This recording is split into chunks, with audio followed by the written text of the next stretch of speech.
question is, what do you have to say to U.S. farmers who feel that the deal is benefiting Argentina more than it is them, as they are Argentina's fighting for its life, young lady. You don't know anything about it. They're fighting for their life. Nothing's benefiting Argentina. They're fighting for their life. You understand what that means? They have no money. They have no anything. They're fighting so hard to survive. If I can help them survive in a free world, I happen to like the president of Argentina. I think he's trying to do the best he can. But don't make it sound like they're doing great. They are dying. All right? They're dying. Mr. Trump, I'm your supporter. But I got to ask you this question because everybody's asking it.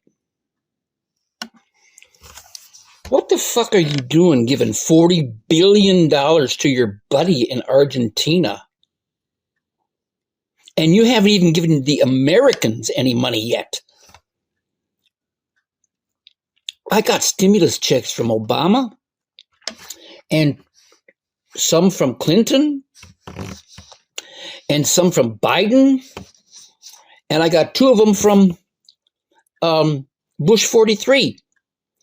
I ain't got nothing from you. Well, it seems from ranchers to suburban Trump voters, the president's bailout of Argentina has turned the red hats against him. Even Marge is out here sounding like Bernie Sanders because of it. Let's take, for example, this $40 billion bailout for Argentina. That's probably one of the grossest things I've ever seen. And I have no idea who is telling our great president, our America First president, that this is a good idea. Because it's a punch in the gut to all of our American cattle ranchers, and they are furious, and rightfully so. And at the same time, I can't think of another country that's further away from the United States of America than Argentina. It's literally at the bottom of South America in the Southern Hemisphere, and we're all the way up here at the top.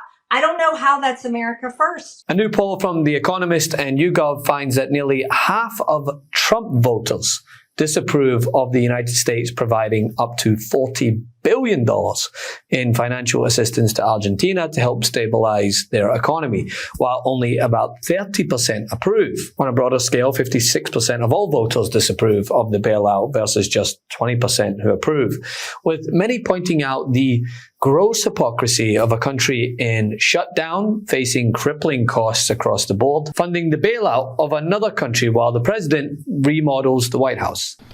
2 points. The first thing is that this is not about money. There is enough money to bail out Argentina with $20 billion. There is enough money to purchase a brand new aircraft for $173 million for the Homeland Security Secretary. There is enough money to renovate the White House ballroom. What there's not enough money for under this Republican government is you. There's not enough money for you.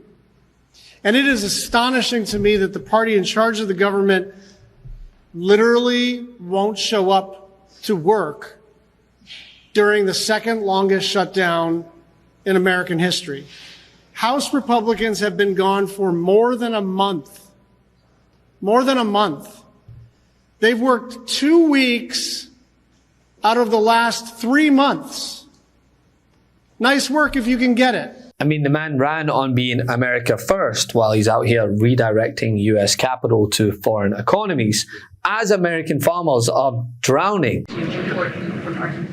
How will the Trump administration support those farmers? Look, the president hears those concerns. He addressed them yesterday himself. President loves our ranchers, and our ranchers love our president. And in fact, the president did a lot for them in his first term here. They are struggling because of the many horrible policies of the previous administration. President loves our ranchers, and he also loves American consumers, and he wants to do right by both.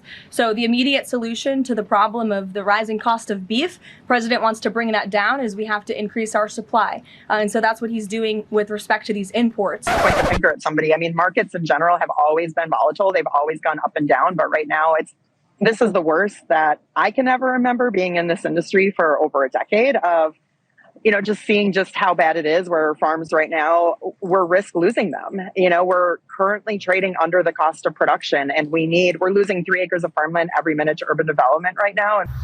Well, I don't think it's a good idea.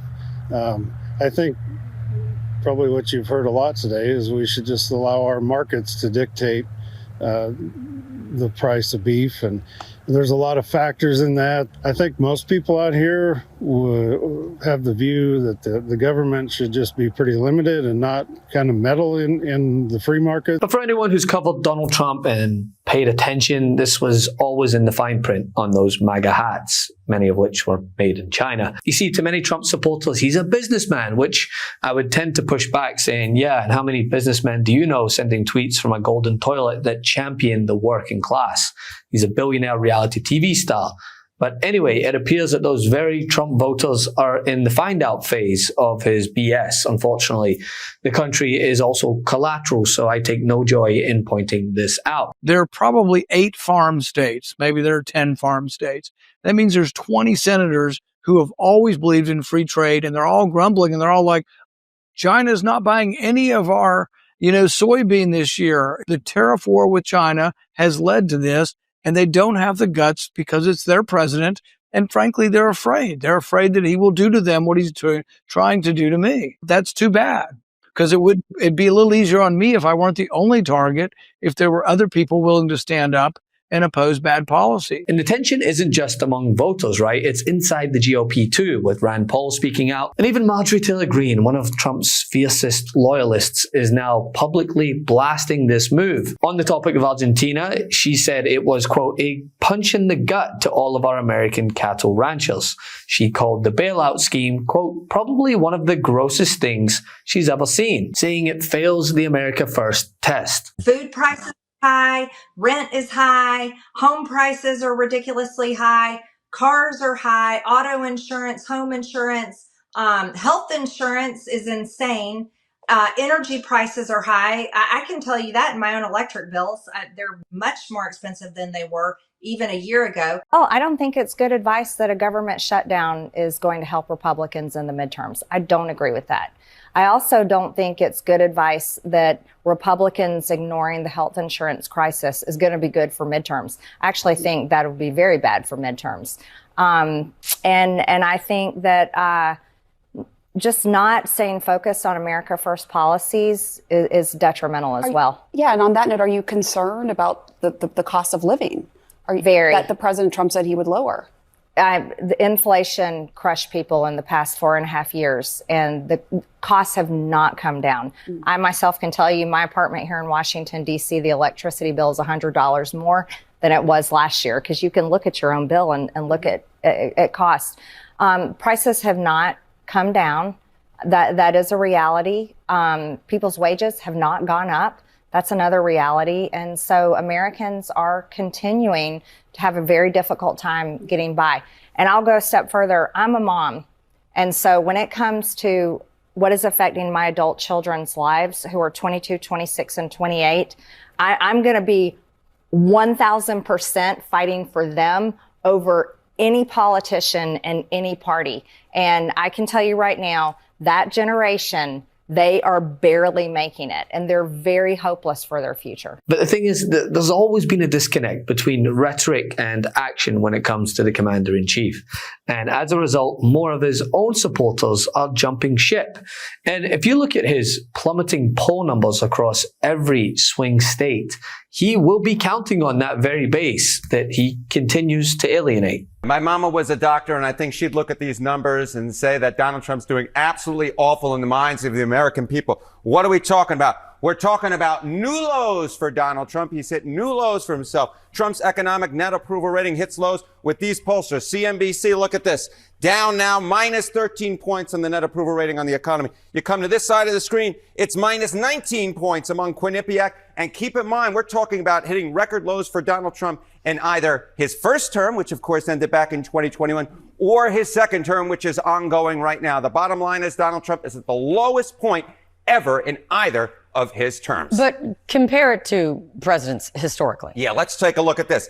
Donald Trump is beating himself in the way you don't want to beat yourself, record lows, but let's compare it to other presidents. Well, let's take a look here. Okay, worst economic net approval ratings at this point among presidents since 1977. In the presidency, right, this is a new Donald Trump presidency. Look at this. He's the worst for any presidency at this point. How about the second term? Come to this side of the screen. Of course, Trump's in his second term. He's the worst for any president at their second term at this point. So Donald Trump isn't just beating himself with record lows. This is the lowest for any president ever at this point in either a presidency or for a second term. Want to stay plugged in? Become a subscriber to our Substack at MeidasPlus.com.